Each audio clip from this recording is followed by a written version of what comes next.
దేవుడు ఈ ఆజ్ఞలని వివరించి చెప్పెను. నీ దేవుడనైన యెహోవాను నేనే.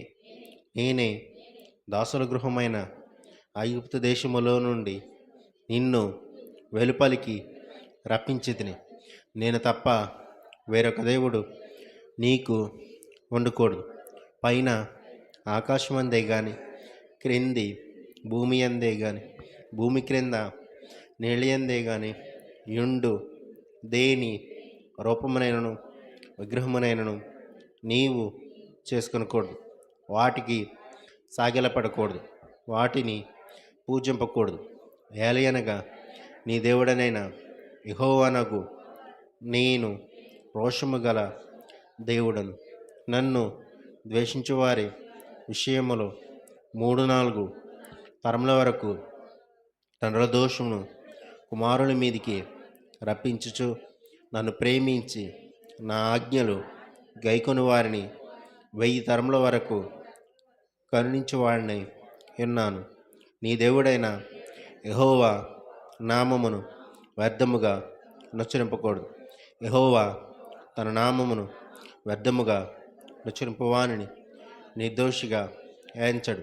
విశ్రాంతి దినమును పరిశుద్ధముగా ఆచరించుటకు జ్ఞాపకం ఉంచుకొను.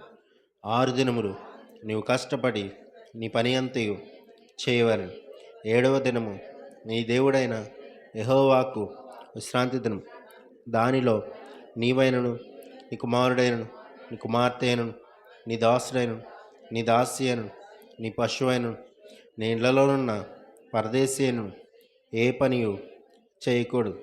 6 దినముల్లో యెహోవా ఆకాశమును, భూమియు, సముద్రమును, వాటిలోని సమస్తమును సృజించి 7వ దినమున విశ్రమించను. అందుచేత యెహోవా విశ్రాంతి దినము ఆశీర్వదించి దాని పరిశుద్ధపరచను. నీ దేవుడైన యెహోవా నీకు అనుగ్రహించు దేశములో నీవు దీర్ఘాయుష్మంతుడవునట్లు నీ తండ్రిని నీ తల్లిని సన్మానించు.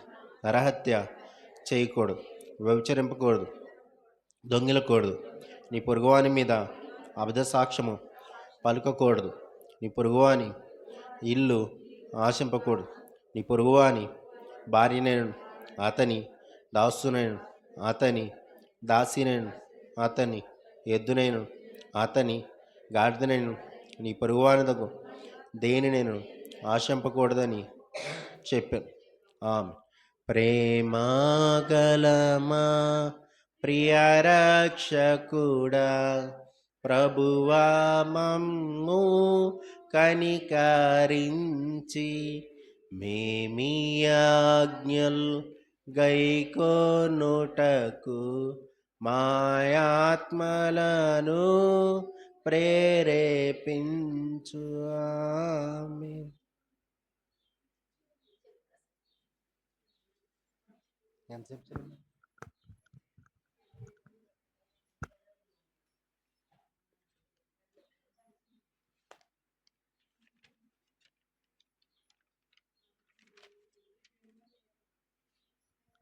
హల్లెలూయా. నజరేయుడైన యేసుక్రీస్తు నామములో మనమందరం ఇక్కడికి కూడి ఉండడం చాలా సంతోషకరం అండి.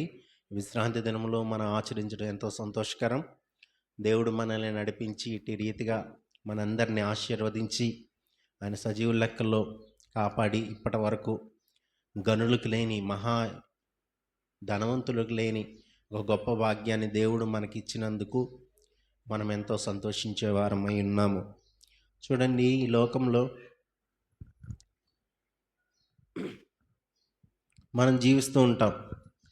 మనం అన్యులతో కలిసి సహా జీవిస్తూ ఉంటాం. మనం పనులు చేసుకున్నా ఏం చేసుకున్నా వారితో సహవాసం కలిగే ఉంటాం. మనము ఏదైనా కార్యం చేయాలంటే లేదా ఏదన్నా కృతజ్ఞత కూడికి పెట్టుకోవాలనుకున్నా, మనం దేవుణ్ణి ఆరాధించాలనుకున్నా మనం ఈ మందిరంలోనికి వస్తాం. అప్పుడు మనం అందరం సమైక్యంగా కూడతాం. కానీ మనం బయటికి వెళ్ళినప్పుడు కొన్ని పరిస్థితులు మనల్ని నడిపిస్తూ ఉంటాయి. ఆ నడిపించడానికి గల కారణం ఏంటంటే డబ్బు మనం పొందుకోవచ్చు.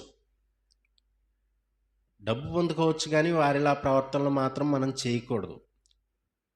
కానీ డబ్బు అనేది అందరూ సంపాదిస్తున్నట్టు మనం సంపాదించవచ్చా అంటే సంపాదించకూడదు.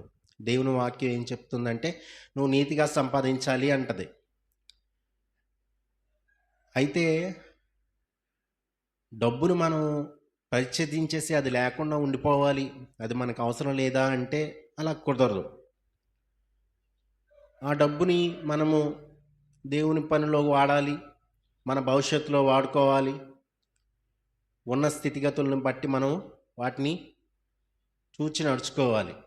అయితే దేవుడు ఏం చెప్తున్నాడు, ఈ డబ్బు గురించి ఏం చెప్తున్నాడు? ఆయన ప్రతి దాని గురించి చాలా క్షుణ్ణంగా వివరంగా అన్ని విషయాల గురించి చెప్తూ వస్తున్నాడు. అయితే మనం లోకంలో ఉండి లోకుల్లాగా డబ్బు సంపాదించుకుంటున్నామా, లేదా దైవపరంగా ఉండి దేవుడు చెప్పినట్టు మనం ధనాన్ని సంపాదించుకుంటున్నామో ఒకసారి చూద్దాం. అది ఆ వ్యత్యాసాన్ని మనం ఎప్పుడైతే గమనిస్తామో నిజంగా దేవునికి దగ్గర అవుతాం, ఆయన చెప్పిన రీతిలో మనం అభివృద్ధి చెందుతాం. అప్పుడు నిజమైన అబ్రహాము ఆశీర్వాదం మనకి ఉంటుందండి. అబ్రహాము దినముల్లోనే చాలా వరకు డబ్బు మార్పు చేర్పులు అనేవి జరిగాయి. చూడండి, లూకాసు వార్త 14వ అధ్యాయం 28 నుంచి 30 వరకు.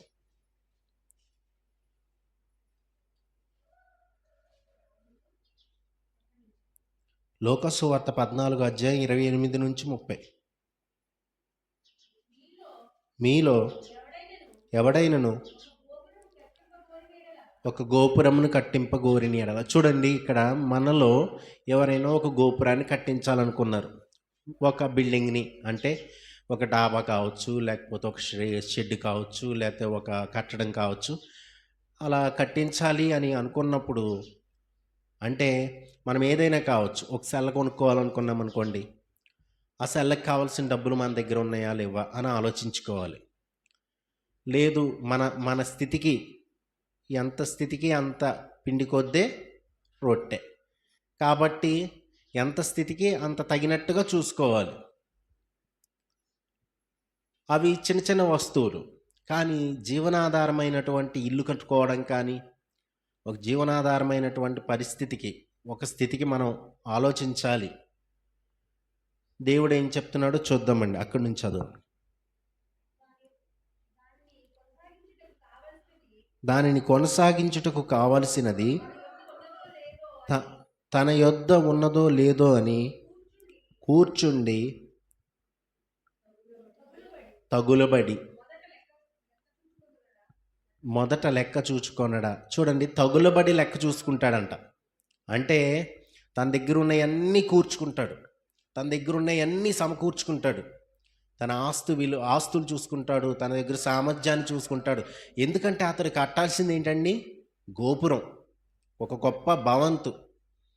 తను కట్టాల్సింది ఒక గొప్ప భవంతు. కాబట్టి అన్నీ సమకూర్చి చూసుకొని సరిపోద్దా లేదా అని తను ఒక కూర్చొని, అంటే ఒక ఆలోచన వచ్చింది కదా, దాని ప్రకారం నేను నడుచుకుందాము అనే ఉద్దేశం లేకుండా తగులబడి తను ఒక నిర్ణయానికి వస్తాడు. ఏంటంటే చూడండి, అక్కడి నుంచి చదవండి. చూచుకొనని ఎడల అతడు దాని పునాది వేసి ఒకవేళ దానిని కొనసాగింపకపోయిన ఎడల చూచు వారందరూ ఈ మనుష్యుడు కట్ట మొదలుపెట్టెను గాని కొనసాగింపలేకపోయినని అతనిని చూచి ఎగతాళి చేయసాగుదురు. చూడండి, మనం ఎప్పుడైనా ఏ పని చేసినా గమ్యాన్ని వెతకాలి. అంటే అది కార్యారంభము కంటే కార్యాంతము మేలు. అంటే గోపురం కట్టాలనుకున్నాడు, దాన్ని ఫినిష్ చేస్తే అందరికీ చూడముచ్చటగా ఉంటుంది, తనకి ఆనందం కలుగుతుంది, తను కూడా సంతోషిస్తాడు. కానీ పునాది వరకు వేసి తను మిగిల్చి అలా వదిలేశాడంటే ఏమంటారంటండి? ఇతడు కట్ట మొదలు పెట్టిన కానీ దానిని ముగింపలేకపోయినని ఎగతాళి చేస్తారట. ఎగతాళి పాలవుతాం. ఎప్పుడైతే మనం ఉన్న స్థితి నుంచి, మనకి కలిగి ఉన్న స్థితి నుంచి మనము ఎక్కువగా ఆశిస్తే ఎగతాళి పాలు కాక తప్పదండి. చూడండి, మత్తయి సువార్త 8వ అధ్యాయం 20వ వచనం.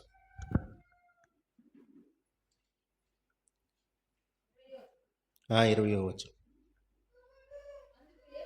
అందుకు యేసు నక్కలకు బొరియలను ఆకాశ పక్షులకు నివాసములను గలవని గాని మనుష్య కుమారునికి తలవాల్చుకున్నటకైనను స్థలము లేదని అతనితో చెప్పాను. దేవుడు ఎందుకండి అంత రిక్తుడిగా వచ్చాడు? కనీసం ఒక ప్లాన్డ్గా ఎవరైనా మనం అడిగితే నీ జీవితం ఎలా ఉండాలి అంటే, నా జీవితం ఏసీ రూముల్లో ఉండాలి, కారుల్లో ఉండాలి, పెద్ద పెద్ద హోటల్కి వెళ్ళి తినాలి, పెద్ద గొప్పగా జీవించాలి, నాకు కలిగి ఉన్నది ఏది కూడా కోల్పోకూడదు, నేను నా పవర్స్ అన్నీ నా చేతిలోనే ఉండాలి, నాకు చెందిన వారందరూ నాతోనే ఉండాలి అని కోరుకుంటాం. ఇంకా ప్రేమ ఆప్యాయతలు ఎక్కువగా ఉంటే తగిన రీతిలో స్పందిస్తాం. కానీ దేవుడు ఆకాశ పక్షులకు గూళ్ళును నక్కలకు బొరియలు ఉన్నాయి, కానీ ఆయన తలవాల్చుకొనడానికి స్థలం కూడా లేదట. చూడండి, ఆయన పశువుల పాకలో పుట్టాడు, ఆయన రిక్తుడిగా వచ్చాడు. నిజంగా చెప్పాలంటే ఆయన ఒక బలహీన స్థితిలోకి వెళ్ళిపోయాడు. అంటే కనీసం తన దగ్గర తను ఇది నాకుంది అనడానికి కూడా ఏమీ లేనట్టుగా అంత రిక్తుడైపోయాడు. ఎందుకయ్యాడండి? మనల్ని ధనవంతులుగా చేయడానికి. దేవుడు ఆ స్థితిలోకి ఎందుకు వెళ్ళిపోయాడంటే ధనవంతులుగా చేయడానికి. చూడండి, చివరిగా తన కలవరి శిలువలో రక్తం కార్చి కూడా కనీసం ఒక్క రక్తపు బొట్టు కూడా, అంటే కనీసం జీవం కూడా మిగిల్చుకోకుండా మన కొరకు దారపోసి ఆయన నిజంగా నిలబడ్డాడు. కాబట్టే ఈ రోజున ప్రపంచాన్ని శాసిస్తున్నాడంటే క్రీస్తు శకం క్రీస్తు పూర్వం అని ఒక ఎడ్జ్, ఒక కాలమానం ఉందంటే నిజంగా దేవుడు తను చేసినటువంటి ఒక గొప్ప కార్యమండి. చూడండి, 2 తిమోతి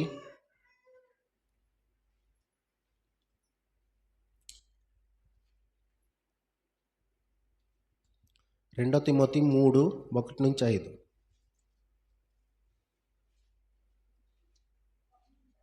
ఒకటి నుంచి. క్రీస్తు యేసునందున్న జీవము గూర్చిన వాగ్దానము బట్టి దేవుని చిత్తము వలన క్రీస్తు యేసు అపోస్తులుడైన పౌలు ప్రియ కుమారుడు తిమోతికి శుభమని చెప్పి వ్రాయినది. ఏం రాస్తున్నాడు చూద్దామండి. తండ్రి అయిన దేవుని, అది ఒకసారి అండి, 2 తిమోతి 3:1-5. అంత్య దినములలో అపాయకరమైన కాలములు వచ్చునని తెలుసుకొనుము. ఎలాగనగా మనుష్యులు స్వార్థప్రియులు. చూడండి, స్వార్థప్రియులు అంట. అంత్యకాలం అంటే ఇప్పుడు అంత్యకాలమే కదండి, మనము రాకడకు దగ్గరలో ఉన్నాం. స్వార్థప్రియులు అయిపోతారట అంత్యకాలంలో. స్వార్థప్రియులు అయిపోతారు. ఎంత స్వార్థప్రియులు అవుతారంటే, ఒక సొంత తమ్ముడే సొంత అన్నని చంపేస్తాడు, ఎందుకంటే ఆస్తి కోసం. సొంత తల్లినే కొడుకులు చంపేస్తున్నారు.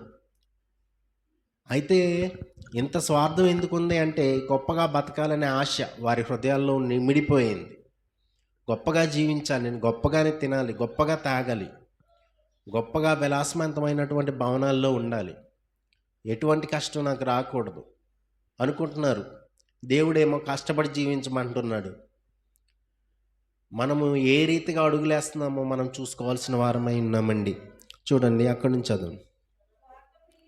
ధనాపేక్షులు. ఇది చూడండి, ధనాపేక్షలు అంట. ధనం కావాలి, ఎంత ధనం ఉన్నా అంతకన్నా ఇంకా కావాలి.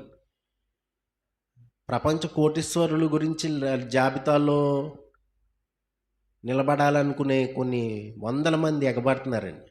ఎంతో సంపాదించుకోవాలి, తినడానికి అన్నం, కట్టుకోవడానికి వస్త్రం ఉంటే చాలదా అన్నాడు పౌలు. నేను ఒకరిని ఇబ్బంది పెట్టకుండా ఉండాలని చెప్పి నేను కష్టపడి పని చేసుకొని తింటున్నానని చెప్తున్నాడు పౌలు. ధనాపేక్ష సర్వకీడులకి మూలమండి. తమిళంలో ఒక సామెత ఉంటుంది. ధనాపేక్షలో ఎలా ఉంటారంటే, చచ్చిపోతేనంట డబ్బు అని అంటే వెంటనే లెగిసి కూర్చుంటాడంట. సచ్చినోడు డబ్బు అంటే వెంటనే లెగిసి కూర్చుంటాడంట. పైసాకే పరమాత్మ హే అన్నారు. అంటే డబ్బే దేవుడు, వారి దేవుడు. అలా మారిపోయింది లోకం. సర్వస్వం డబ్బే అన్నట్టే ఉంది. ఏదన్నా మనం కలిగి ఉన్నామంటే దాని గురించి ఆలోచించడానికి, మన అవసరతని కలిగి ఆలోచించడానికి దేవుణ్ణి వెదికేవారు ఎవరూ లేరండి. దేవుడే మనకు సర్వస్వం ఇస్తాడని నమ్మేవారు, బలమైన నమ్మిక కలిగి ఉన్నవారు ఎవరంటే దేవుని నమ్ముకున్న ప్రజలు. ఇశ్రాయేలులకి ఎక్కడికక్కడ ఇస్తాను ఇస్తాను ఇస్తాను అనుకుంటానే వచ్చాడు దేవుడు. ఇవి ఇస్తాను అవి ఇస్తాను, మారండి మారండి మారండి అన్నా కానీ వారు ధనాపేక్షలు అయిపోయారు. బీద విధవరాలు ఉంది, 2 కాసులు వేసింది. 2 కాసులు వేసాను, నా జీవితం అంతా అయిపోయింది, నేనేం చేయాలో నాకు తెలియదు అని ఏడ్చింది అక్కడ. ఎందుకంటే దేవుడు గమనించాడు అనంటే ఎంతో ప్రేమపూర్వకమైనటువంటి త్యాగం అక్కడ దాగి ఉంటుంది. చూడండి, కీర్తనలు 75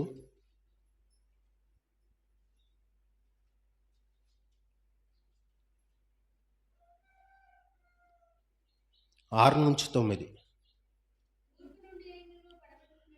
తూర్పు నుండి అయినను, పడమటి నుండి అయినను, అరణ్యము నుండి అయినను హెచ్చు కలుగదు. దేవుడే తీర్పు తీర్చువాడు.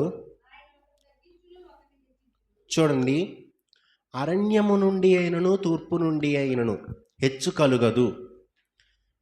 హెచ్చు కలగాలి, మనం అభివృద్ధి చెందాలి, మనం ఉన్నత స్థితిలో ఉండాలి అని అంటే అరణ్యము నుండి అయినను. అరణ్యం అంటే ఏంటండి? ఆకులు, అలమలు, పెద్ద పెద్ద కంపలు, అడవి, ఏమీ లేని స్థితి. ఆ మంచినీళ్ళు కూడా దొరకవు, ఎలా జీవించాలో తెలియదు, క్రూరమృగాలు. అసలు ఆ మనుషులు అక్కడికి వెళ్తే బ్రతుకుతామా అనే ఆశ కూడా వదులుకోవాల్సినటువంటి పరిస్థితి. తూర్పు నుండి అయినను అని ఎందుకన్నాడంటే, తూర్పు నుండి అని అంటే ఈ మూల బరువు ఉండకూడదు, ఈ సైన్యంలో అది ఉండకూడదు, పడమటిని ఇది ఉండకూడదు, అది శని, ఇది దరిద్రం అనుకుంటారు. చూడండి, వాళ్ళకి నిజంగా తూర్పు నుండి అయినను వారికి హెచ్చు కలగదండి. డబ్బులేం వచ్చేవి, గొప్ప ఏం కలగదు, వారు ఉన్నతంగా ఏమి ఆశీర్వదించబడరు, వారు కావాల్సింది ఏమి పొందుకోలేరు. దేవుడు నిజంగా ఇస్తే మనం నిజంగా ఐశ్వర్యవంతులు అవుతామండి. అక్కడి నుంచి చదువు. దేవుడే తీర్పు తీర్చువాడు, ఒకరిని తగ్గించును ఒకరిని హెచ్చించును. చాలండి, ఆయన నిజంగా ఒకరిని తగ్గించును ఒకరిని హెచ్చించును. మరి సౌలుని అంతగా హెచ్చించేశాడు, కానీ ఒకేసారి తగ్గించేశాడు. ఎందుకని? దేవుని మాట వినక. దేవుని మాట వినేవాళ్ళని నిజంగా ఒకరిని తగ్గించును ఒకరిని హెచ్చించును అన్న లిస్టులో నిన్ను హెచ్చిస్తాడే, కానీ నువ్వు మాట వింటే నిన్ను తగ్గించడు. చూడండి, బాగా హెచ్చిస్తే మన దగ్గర ఏముంటాయండి? డబ్బులే ఉంటాయి. మన ఆలోచన అది. బాగా హెచ్చిస్తే ఎలా ఉంటారంటే దేవునికి తగినట్లుగా మాట వింటూ జీవిస్తారు. యోసేపును బాగా హెచ్చించాడు దేవుడు, తన మరణం వరకు ఎక్కడా తప్పిపోలేదు. నిజమైన ఆశీర్వాదం అంటే అదేనండి. నిజమైన ఆశీర్వాదం అన్ని మన హృదయాల్లో మనం తలపోసుకోవాలి. చూడండి, సామెతలు 13:22.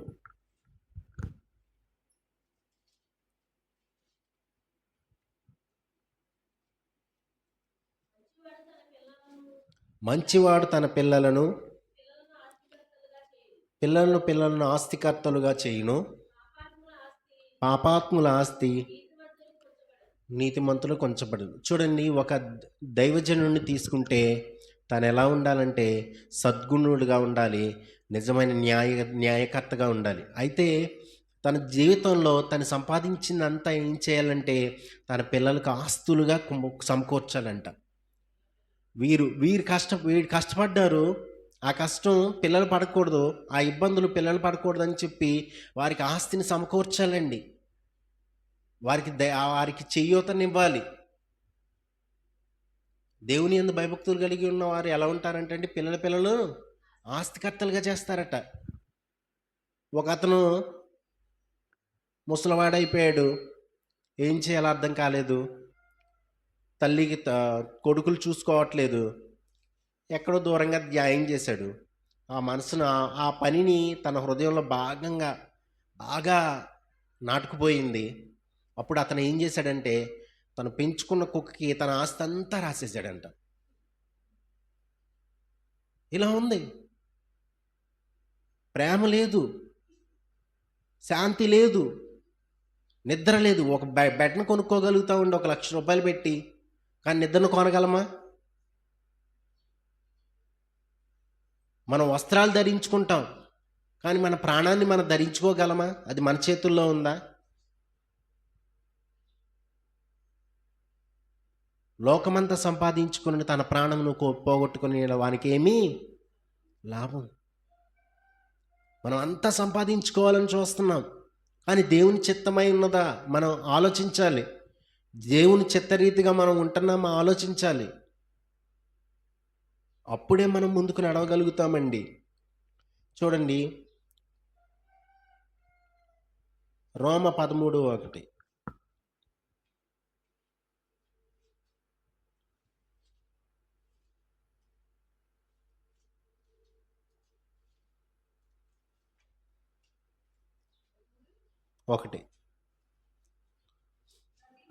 ప్రతివాడును పై అధికారులకు లోబడి ఉండవలెను, ఏలయనగా దేవుని వలన కలిగినది తప్ప మరి ఏ అధికారమును లేదు. ఉన్న అధికారులు దేవుని వలననే నియమింపబడి ఉన్నవి. ఇప్పుడు సపోజ్ నేను ఒక మాట చెప్తాను. అధికారులు అంటే ఏంటంటే, మనల్ని తగిన రీతిలో నడిపించేవారు. ఆ అధికారులకు మనం లోబడి ఉండాలి. ఒక ఎంఆర్ఓని అధికారా? అతని పైన అధికారులు లేరా? వారు ఉన్నారు. వారందరి గురించి మనం ప్రార్థన చేయాలి. సరే, చేస్తున్నాం. మనల్ని నిజంగా ఆత్మీయ స్థితిలో నడిపించే అధికారి, మనల్ని నిజంగా వాక్యం చేత బోధించి తన సత్యం, దేవుని యొక్క సత్య మార్గాన్ని వెల్లడిపరిచే అధికారి ఎవరండి? కుమార్ చిన్మ ఇక్కడ. కాబట్టి మనం ఏం చేయాలి? లోబడి ఉండాలి.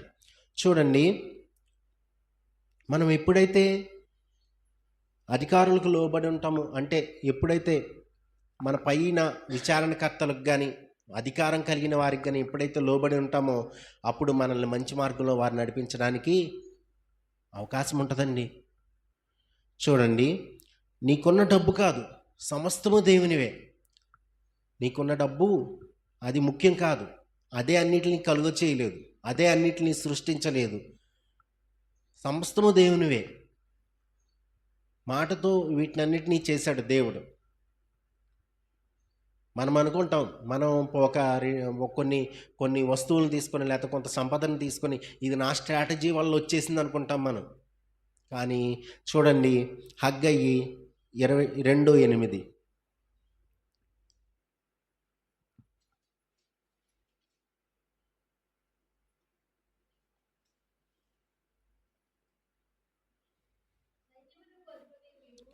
సైన్యములకు అధిపతకు యెహోవాకు వెండి నాది, బంగారము నాది.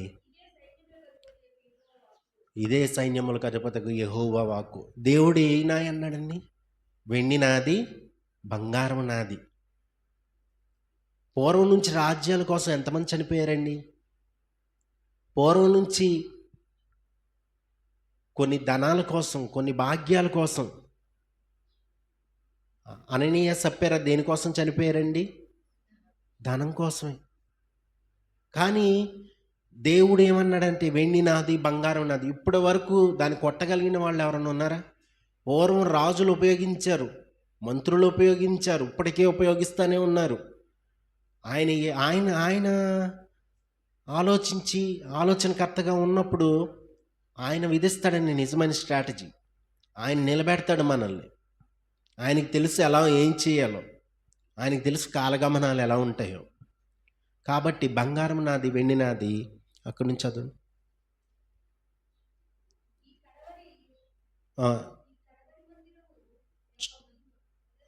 చదువు.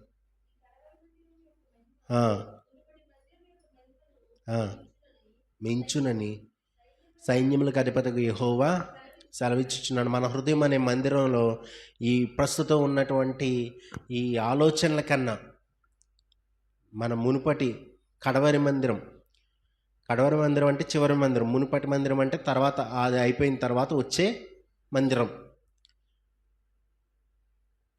సొలొమోను ఎంతో ఘనంగా కట్టించాడు మందిరాన్ని. అనేక రాజులు కూలద్రోసేశారు, కట్టిన దాన్ని మళ్ళీ కూలద్రోసారు. మళ్ళీ కడితే అంతం వస్తుంది అంటున్నారు ప్రకటన గ్రంథం ప్రకారం. అంతం వచ్చేంత వరకు మనం ఉంటామా అంటే ఈ ధనమోస భాగ్యాల గురించి పొడుచుకుని చచ్చిపోతున్నారు. వాళ్ళు ఎక్కడికి వెళ్తారండి? నరకానికి. సమస్తము దేవునివే అంటున్నాడు దేవుడు. నేను ఎలా జీవించాలో నీకు నేర్పుతాను, నీకు ఏం చేయాలో నేను చెప్తాను, ఆ విధంగా నువ్వు నడుచుకోవాలి అని దేవుడు నిజంగా తెలుపుతున్నాడండి. యెషయా 60:17.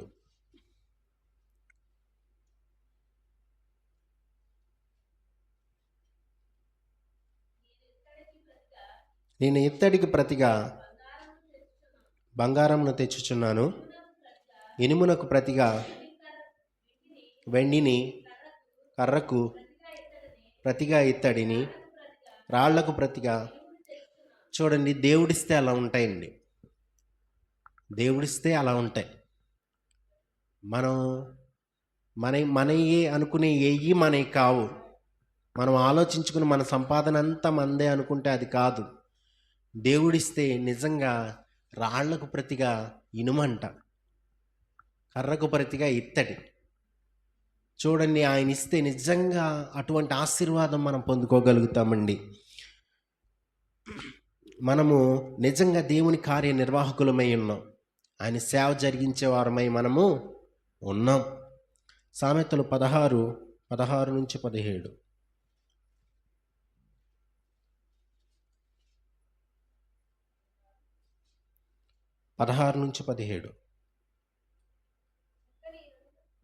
చాలు. 16:17 వరకు. 16 చదవండి. అపరంజిని సంపాదించుట కంటే జ్ఞానమును సంపాదించుకున్నట్టు ఎంతో శ్రేష్టము. చూడండి, అపరంజిని సంపాదించుకోవడం కంటే జ్ఞానం సంపాదించుకోవడం చాలా శ్రేష్టం అంటున్నాడు. జ్ఞానానికి డబ్బుకు ఉన్నటువంటి ముడి ఏంటంటే, డబ్బు కలిగి ఉన్నా లేకపోయినా జ్ఞానాన్ని కలిగి ఉంటే మనం నిజంగా జీవించగలుగుతాం, నిజంగా ముందుకు నడవగలుగుతాం. ప్రభువా, నాకు జ్ఞానాన్ని ప్రసాదించండి, నేను బ్రతకడానికి నాకు జ్ఞానాన్ని ప్రసాదించండి అని ఆయన దగ్గర మొరపెట్టుకోవాలి. నాకు జ్ఞానం కొదువుగా ఉంది, నాకు ధారాళంగా జ్ఞానాన్ని దయచేయి, ఈ సమస్య నుంచి నన్ను విడుదల చేయి, నేనేం చేయాలో నాకు నేర్పించు, నేను నీ మందిరంలో మోకరించినప్పుడు ఏమి అడగాలో నాకు నేర్పించు, నిన్ను వెదకేటప్పుడు నేను ఎలా వెదకాలో నాకు తెలియచేయి. అప్పుడు నేను నిజంగా నా ఆర్థిక నిర్వహణను నేను సరిగా ఉంచుకోగలుగుతాను, నేను సరిగా నడుచుకోగలుగుతాను అని మనం ఎప్పుడైతే ఆలోచిస్తామో నిజంగా దేవుడు మనల్ని నడిపించేవాడై ఉంటాడండి. అక్కడి నుంచి చదువు. వెండిని సంపాదించుట కంటే ఎంతో మేలు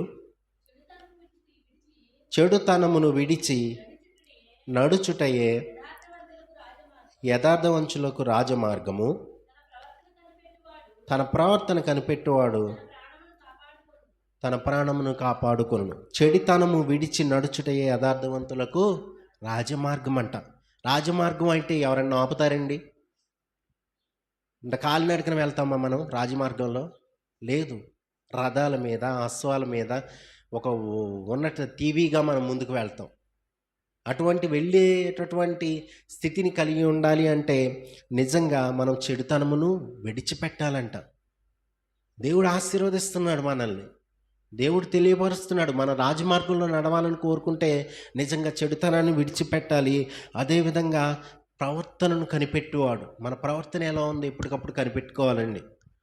దేవుడు ఏం చేశాడు? ప్రతిరోజు నేను ప్రతి శనివారం నేను తప్పకుండా ప్రార్థనకి వెళ్ళిపోతున్నాను కదా, అయ్యో ఇదేంటి అదేంటి నాకేమీ కలిసి రావట్లేదు కదా, ఇదేంటి అనుకోవద్దు. నిజంగా మనం పాపాలు ఏమీ చేయలేదు. పాపాలంటే ఏంటంటే ఒకళ్ళని ఎప్పుడు మనం హత్య చేయలేదు, మనం జైలుకి వెళ్ళి రాలేదు. మనల్ని నిజంగా దేవుడు మనల్ని సంరక్షించి కాపాడుతున్నాడు. మనకు దొంగతనం చేయాలనే ఒక ఆశ పుట్టించి మనం దొంగలుగా పేరు పొంది జైలుకి మనం వెళ్ళలేదండి. సత్య మార్గంలోనే ఉన్నాం, సత్య మార్గంలోనే అనుసరిస్తున్నాం. కాబట్టి మనం దేవుని మీద బలంగా ఎప్పుడైతే ఆధారపడ్డామో అప్పుడు నిజంగా మనము మన ప్రాణాలని మనము కాపాడుకుంటున్నాం. చూడండి సామెతలు 18:9.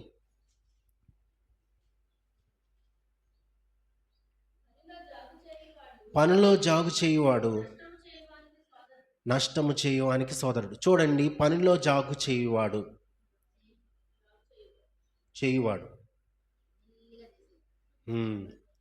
పనిలో జాగు చేయువాడంటే నష్టము చేయువానికి సోదరుడు. పని చేయాల్సిన అవసరం ఏంటంటే నిజంగా పని చేసుకుంటే మనకు ధనము వస్తుంది. చురుగ్గా ఉండాలి. జాగు ఎప్పుడూ చేయకూడదు. ఇతరులకు నష్టం కలిగించే విధంగా మనం ఉండకూడదు. లాభమే సమకూర్చి పెట్టాలి. నిజాయితీగానే ఉండాలి. చూడండి, సోమరితనముగా ఉండకుండా కష్టపడడం. సోమరితనం పేదరికానికి దారితీస్తుంది. సోమరితనం మనలో ఉందనుకోండి, మనం ఏమీ చేయలేం. చూడండి, సామెతలు 20:13-15. లేమికి భయపడి నిద్రయందు ఆసక్తి విడువుము, నీవు మేల్కొని ఉండిన ఎడల ఆహారము తిని తృప్తి పొందదు. చూడండి, ఇక్కడ కొంచెం గమనించండి. లేమికి భయపడి నిద్రయందు ఆసక్తి విడుము అంటే నిద్రను నువ్వు వదిలేయి, ఎందుకంటే లేమి వస్తుంది. ఒకవేళ నువ్వు లేచి ఉన్నావు అనుకోండి, భోజనం చేస్తావు. అవును కదా? అంటే వీళ్ళకి ఎంత సోమరితనం అంటే భోజనం కూడా చేయకుండా పడుకునేంత సోమరితనం. ఇలా అయిపోయింది అనమాట చివరాఖరికి. చూడండి, ప్రసంగి 10:18.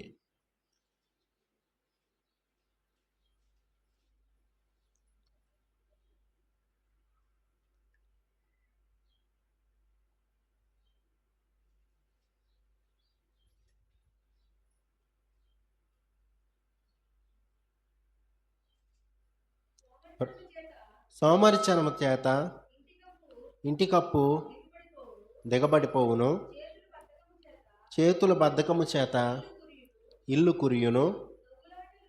చూడండి, చేతుల బద్ధకము చేత ఇల్లు కురియును. నా చిన్నప్పుడు మాది పెంకిటిల్లు ఉండేది. అయితే వర్షం కురుస్తూ ఉండేది. మా అమ్మ పాపం ఏ టైం అయినా సరే, నైట్ ఏ టైం అయినా వర్షం కురుస్తూ ఉంటే, మీద పడుతూ ఉంటే వాటిని ఇలా కదుపుతూ ఉండేది. పాపం అలా కష్టపడి ఇప్పుడు డాబా కట్టింది. ఇప్పుడు వర్షం కురవట్లేదు మీద. అంటే చేతుల కష్టం ఏమైంది? దేవుడు ఆశీర్వదించాడు. పేదరికం చేత ఇల్లు కురుస్తుందంట. ఇల్లు కురవకుండా ఉండాలంటే కష్టపడాలి. చేతుల కష్టం అనేది ఉండాలి. అయితే చూడండి, సామెతలు 6:6.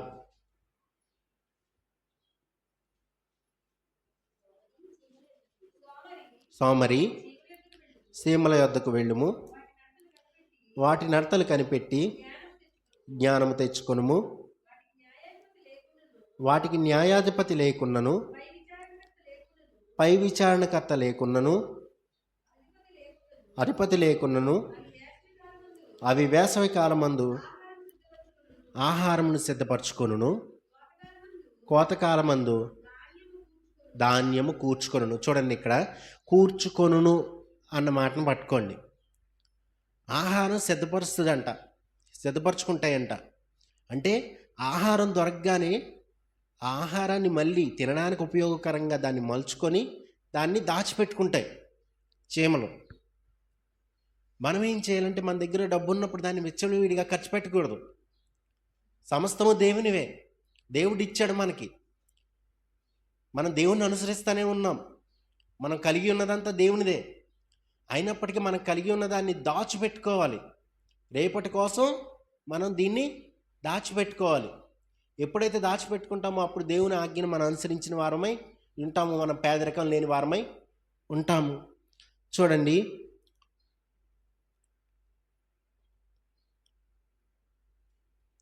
21:20 చదవండి, అదే సామెతలు. 21:20.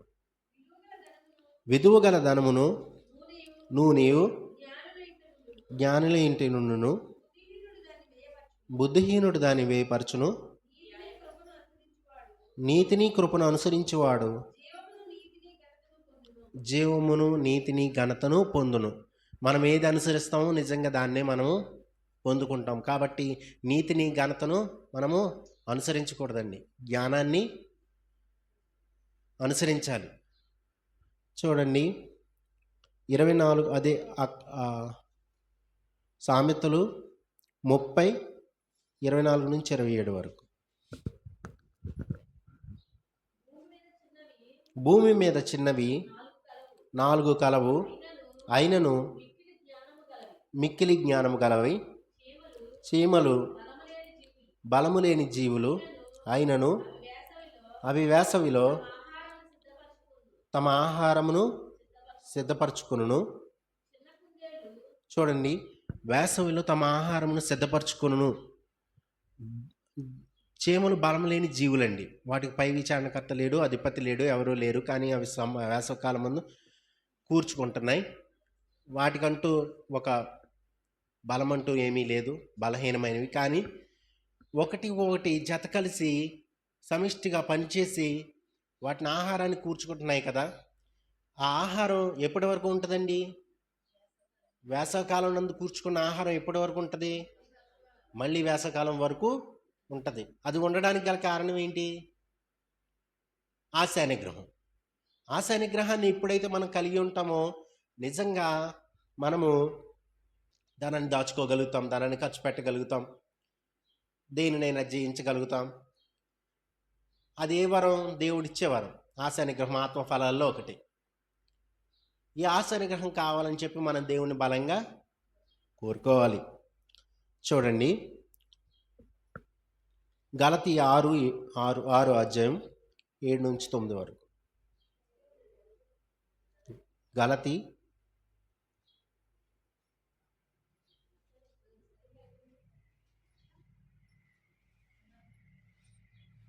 6 అధ్యాయం 7-9 వరకు.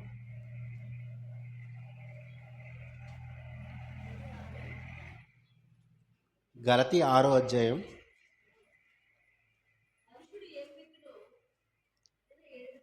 వాటికి చదవండి. మనుష్యుడు ఏమి విత్తునో ఆ పంటనే కోయును. ఎలాగనగా తన శరీరేచ్ఛలను బట్టి విత్తువాడు తన శరీరము నుండి క్షేమగు పంట కోయును. ఆత్మను బట్టి విత్తువాడు ఆత్మ నుండి నిత్య జీవమని పంటను కోయును. మనము మేలు చేయటి యందు విసుకకు యుందుము, చేసితిమేమి తగిన కాలమందు పంట కోతము. చూడండి, 6:7లో ఏముందంటే, మోసపోకుడి, దేవుడు వెక్కిరింపబడు, మనుష్యుడు ఏమి విత్తునో ఆ పంటనే కోయును. మనం ఏమి విత్తుతున్నాం? మనం మోసం చేస్తున్నామా ధనం విషయంలో? ఆ పంటనే కోస్తాం. మనం అశ్రద్ధగా ఉన్నామా? ఆ పంటనే కోస్తాం. మనం ఏం కలిగి ఉన్నాం?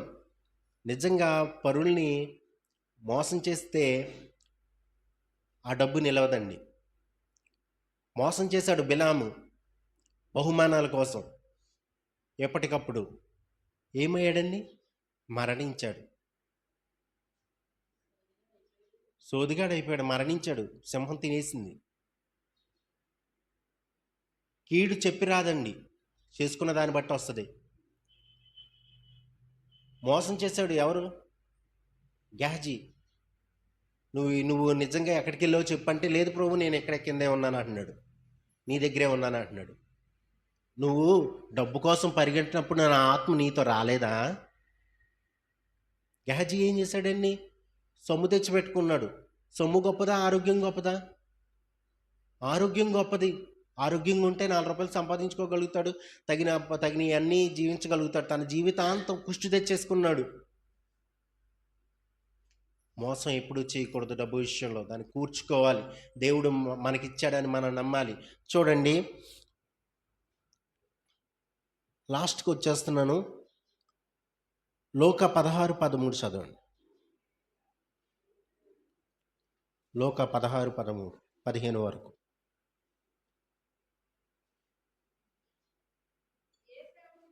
ఏ సేవకుడు కింద నుంచి కొంచెం కింద నుంచి 13 నుంచి చదవండి.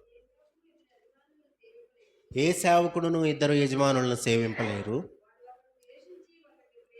వాడు ఒకరిని ద్వేషించి ఒకరిని ప్రేమించును, లేక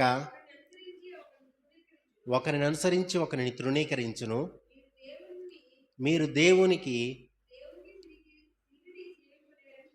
దేవునిని సిరిని సేవింపలేరని చెప్పాను. చూడండి, డబ్బే నా జీవితం అని నువ్వు అనుకుంటే నిజంగా దేవుడు నీ దగ్గర ఉండడం.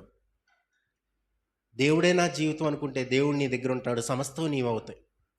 దేవునికి నీ సిరికి నీ దాసులుగా మీరు ఉండలేరు. ఇప్పుడే గమనించండి, మనం ఏ విధంగా మన ఆర్థిక తత్వాన్ని ముందుకు నడిపించుకోవాలంటే నిజంగా బైబిల్ని మన హృదయంలో ఉంచుకున్నప్పుడు, నిజంగా మనం దేవుణ్ణే ఆశ్రయించినప్పుడు మనము దేవునికి సిరికిని దాసులుగా ఉండక నిజమైన దేవునికి మనం దాసులుగా ఉంటాం. నిజంగా జాన్ వెస్లీ అని చెప్పి ఒక గొప్ప భక్తి కలిగిన వ్యక్తి ఇంగ్లాండ్లో ఒక మాట చెప్పాడు డబ్బు గురించి. డబ్బు పేడ పెంట, నేను దానిని వెదకను, దానిని ఆశించను. దాన్ని ఎంతగా కూర్చుకుంటామంటే అంతగా పెంట మన దగ్గర దాచుకుంటున్నామని. John Wesley. దాన్ని ఎంతగా ఆశిస్తున్నామో మనం దాన్ని అంతగా కూర్చుకుంటున్నట్టే. చూడండి, దేవుణ్ణి మనం ఆశిద్దాం, దేవుణ్ణి మనం శరణు వేడదాం. తగిన జ్ఞానం ఇవ్వయ్యా, నన్ను తగిన రీతిగా నడిపించాయా, అప్పులు పాలవకుండా చూడయ్యా అని ఎప్పుడు ప్రార్థిద్దాం. దేవుడు నిత్యరాజ్యంలో మనకి తన బాహువును చాపి మనల్ని నిజంగా నడిపించి తన పరలోక రాజ్యంలో చేర్చుకొనును గాక. ఆమేన్. సర్వోన్నతుడ, మహోన్నతుడ, సర్వాధిపతి, సర్వాధికారి, సర్వసృష్టికర్త ప్రభా, ఇప్పటి వరకు ఆర్థిక నిర్వహణ గురించి విన్నాం తండ్రి. నీవే సమస్తమని ఎంచి ప్రభా, నీవే సర్వమని ఎంచి ప్రభా, నీ కొరకు జీవించే భాగ్యాన్ని మాకు అంతవరకు మాకు దయచేయండి తండ్రి. ప్రభా, ఇహలోక మాలిన్యాన్ని మాకు అంటించుకోకుండా, ధనాపేక్షలుగా మేము లేకుండా ప్రభా యేసయ్యా, నీ మీద పరిపూర్ణంగా ఆధారపడి ప్రభా అనేక మంది భక్తులు జీవించినట్లుగా ప్రభా మేము జీవించడానికి కృప చూపించండి. ప్రభా, యోసేపు ఎన్ని అడ్డంకులు వచ్చినా లొంగిపోలేదు తండ్రి. ప్రభా, దానియేలు ఏ లెక్కలు చూచినా ఏ లోపం లేకుండా నీతిమంతుడై ఉన్నాడు తండ్రి. ప్రభా, మా జీవితాల్లో మేము నీకు నీతిగానే మా హృదయాలను అర్పిస్తున్నాం తండ్రి. మీరు మమ్మల్ని ముందుకు నడిపించండి ప్రభా. నీ నీతి రాజ్యంలో చేరడానికి మాకు తగిన అర్హతలు ఎక్కడైనా మాకు నేర్పించండి, ముందుకు నడిపించండి ప్రభా. లేని స్థితిలోనూ కూడా ప్రభా నేను ఆరాధించే భాగ్యాన్ని మాకు దయచేయండి ప్రభా. కూర్చుకోగలిగినటువంటి గొప్ప జ్ఞానాన్ని మాకు దయచేయండి ప్రభా. కష్టపడి మేము పనిచేసేవారిగా ప్రభా, నీకు ఇష్టంగా ప్రభా, నీ అందు భయభక్తులు కలిగి ప్రభా నిరంతరం నీకే జీవించేవారిగా, అనేక మంది నీ వైపు నడిపించేవారిగా మమ్మల్ని ముందుకు నడిపించమని కొద్ది ప్రార్థన మనలో నీ పాసాన్ని చేర్చుకున్నామని యేసు నామములో అడిగి వేడుకుంటున్నాము తండ్రి. ఆమేన్.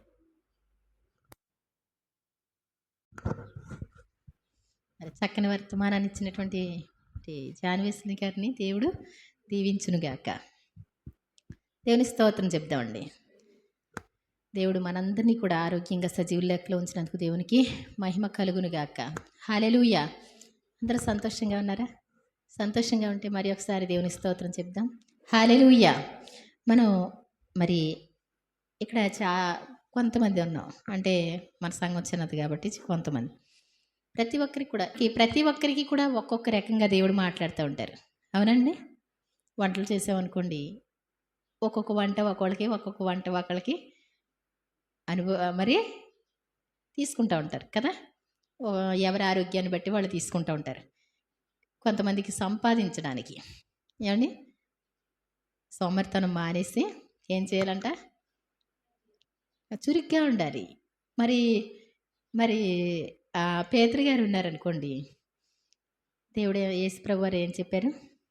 ఇక నుండి నీవు మనుషులను పట్టేవాడిగా ఉంటావు, చేపలు పట్టేవాడివి కాదంటారు. మళ్ళా చేపలు పట్టడానికి వెళితే ఏం చేశాడు ఆయన?